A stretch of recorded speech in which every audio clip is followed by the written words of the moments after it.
Hello guys, welcome back sa ating channel, Southern Access Link Expressway na papunta sa New Manila International Airport. At dito na po ay tuloy-tuloy na po yung pagtatambak dito po sa may dagat.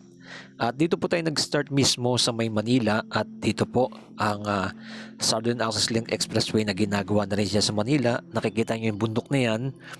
Ayan po yung dating tambakan po ng basura po dito na ngayon ay nailipat na po sa Rizal. At yan, yung pier, makikita ninyo. Yan. Ito naman po yung ginagawa dito ng North Harbor Link Expressway naman po ito. Pakunik po dyan sa pier. Yan, right side papunta ng dire-diretso, papuntang C5. Dito po tayo, dire-diretso po tayo dyan mga kababayan. Dito po sa may Road 10. Dire-diretso papuntang Nabotas. Ito na po yung mga latest update natin na tuloy-tuloy nating ina-update. Alam naman natin ang Southern Access Link Expressway or SALEX ay propose na 40.65 km elevated road network in Metro Manila. Design po yan ng San Miguel Infrastructure. Yan, nakikita nyo sa bandang dulo, medyo natambakan na rin itong area po nito ng mga barko dyan, no? Lumawak na rin po yan. Nagkaroon na rin po ng develop dyan sa area na yan. Pero sa bandang unahan, meron tayong ipapakita sa inyo. Ay ang SALEX po ay good news, tuloy-tuloy na po itong ginagawa. Ang pagtatambak po dito sa may Nabotas. Yan. Dire-diretso niyan po papuntang ano na po sila, Tanza. Nabotas na po yung kanilang pagtatambak. Ipapakita natin sa inyo yung mga latest update natin dito. Ito na po yung kalsadang ginagawa na papunta sa may New Manila International Airport. Yan, huwag kalimutan mag-like, mag-share, mag-follow kay Skywalk TV. At syempre ito po yung drone shot natin. Hindi na po tayo kumuha ng ground shot at ipinapakita na lang po natin yung ating mga drone shot sa area na to. Makikita nyo naman po yung right side na yan. Yan na po yung Nabotas. Tanaw na po. At nakikita nyo na po yung lumilitaw na po no, yung pagtatambak po nila dito. Etong sa may dagat na po. Yan na po yung kanilang nasisimulan dito. Bali dito po dadaan sa expressway na to. Dire-diretso yan papuntang sa may Bulacan, no? Nabotas Coastal Bay Reclamation and sa may New Manila International Airport. Yan, tuloy-tuloy na po ito mga kababayan. At eto, meron tayong papakitang mga gumagawa dun sa bandang dulo. Medyo malayo-layo yung ating kuha na yan. Yung natatanaw nyo sa may bandang dulo ay dyan na po mismo sila nag-start na rin. Bali, hati-hati po ang kanilang mga ginagawa para mas mabilis, no? Na imaidugtong-dugtong po ito. Pakita natin sa inyo mga kababayan.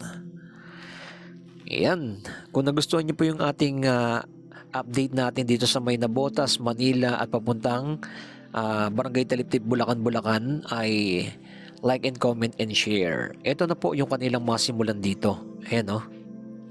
Makikita nyo po dito sa area na to, palawak na po ng palawak.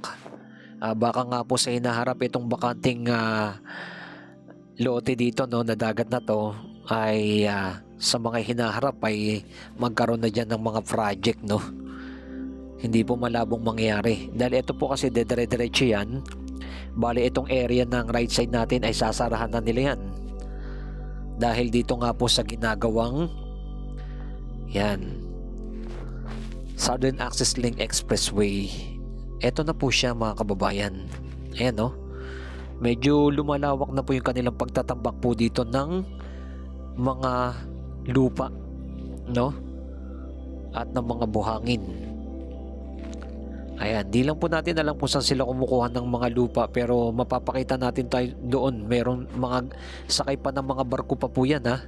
Yung kanilang mga lupa na mga idinadala dito, yun, no? Doon sa may pinakadulo. Pupuntahan po natin yan, ipapakita natin sa inyo ang mga latest update dyan sa area na yan. Dahil banda doon po yan, malapit na po yan sa may Tanza 2 ay Nabotas. Dyan na po sila mismo nagbubuhos Bali dito muna ipakita lang natin, ito na po, malawak-lawak na rin po yung kanilang nailalatag po nila dito. Ayan, kahit dito po sa kabilang area na to ay nag-upgrade na rin po ito. Ayan no, ayan, lumalawak na rin po yan. Dati wala pa yan open pa to dati, pero ngayon na i-cover na nila no. Nagkaroon na po ng mga lupa dyan, nag-reclamation na yan. Yan ang ating mga latest update natin dito sa may Navotas at dito po sa may Manila. Ito po yung tulay na naghahati. Ayan. Maraming salamat sa ating mga viewer, subscriber na lagi nang sumusuporta kay Skywalk TV. Makikita nyo po yung ating mga drone shot. Ay napakaganda ng pinaka-view no. Daming dito talaga, dami ng mga nakatira na, lalo na sa Maynila no. Full na ang area. Ayan, eto tutumbukin na po natin yung aking tinutukoy doon sa may dulo. Ayan, binaba natin yung ating drone para makita ninyo ng malapitan. Eto na po yung mga heavy equipment nila, yung mga truck. Ayan, eto malawak-lawak po ito. Bali dito na po yung pinaka naisip nilang paraan no, dumaan papunta sa may New Manila International Airport no. Merong mga nagsasabi dapat ginawa na lang po nila ay elevated na lang po no, ng mga tulay no, dire-diretso elevated na expressway, hindi yung nagbubuhos na lang sila. Pero ito po yung pinaka way na kanilang ginagawa, kaya ito po yung ating update. Ayan, dire-diretso po yan.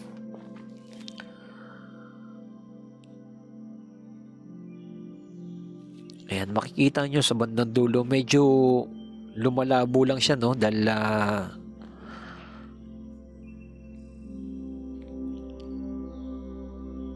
masyadong maliwanag po yan. Pero ilalapit natin yung ating drone, papakita natin sa inyo. Maulap-ulap po kasi itong area na to no, kaya ganito yung ating kuha natin.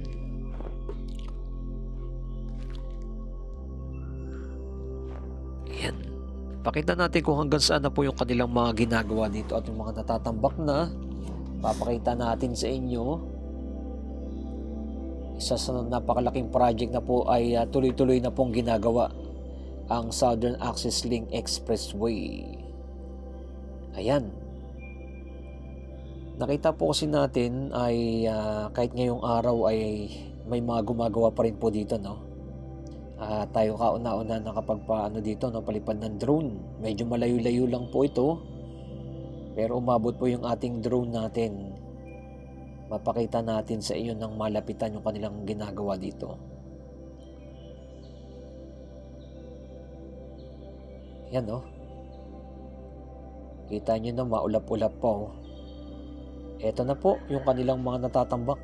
Ayan no, galing po doon sa may barko yung mga lupa, tapos dito nila ibinubuhos sa area na to.